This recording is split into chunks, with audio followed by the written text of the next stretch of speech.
Hello everybody.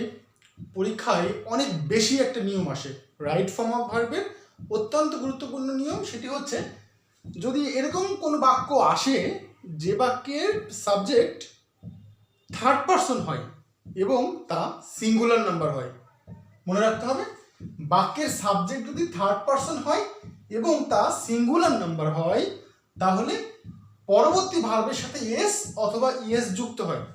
এই নিয়মটি শুধুমাত্র প্রেজেন্ট ইনডেফিনিট টেন্সের ক্ষেত্রে প্রযোজ্য। আমরা একটু খেয়াল করি, ইমরান হেল্পস দ্য পুর।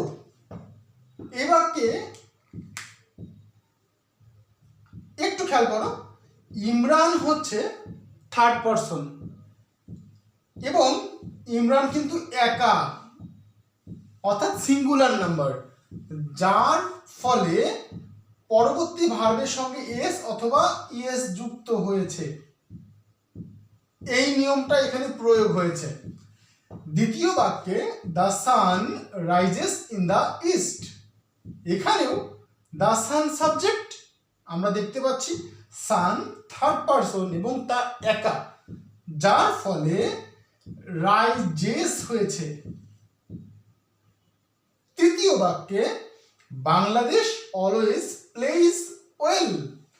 আচ্ছা, এ বাক্যে বাংলাদেশ সাবজেক্ট, খেয়াল করো বাংলাদেশ কিন্তু থার্ড পারসন এবং তা একা, যার ফলে প্লের সঙ্গে প্লেইজ হয়েছে। পরের বাক্যে দ্য বয়েজ প্লে ওয়েল, এখানে কেন প্লের সঙ্গে এস হলো না? কারণ দ্য বয়েজ যদিও থার্ড পারসন কিন্তু তা একা নয়, অর্থাৎ সিঙ্গুলার নয়, এখানে এস যুক্ত আছে বিধায় বয়টা বয়েজ হয়ে গিয়েছে, অর্থাৎ এটা হচ্ছে প্লুরাল নাম্বার, আমাদের নিয়মের সঙ্গে মেলেনি। আচ্ছা, যার ফলে এখানে আমরা এস করতে পারিনি, প্লেস করতে পারিনি, এখানে প্লে করতে হয়েছে। শেষের বাক্যে উই হেল্প দ্য পুর। আচ্ছা, এখানে দেখতে পাচ্ছি উই হচ্ছে বাক্যের সাবজেক্ট, উই কিন্তু ফার্স্ট পারসন, থার্ড পারসন নয়।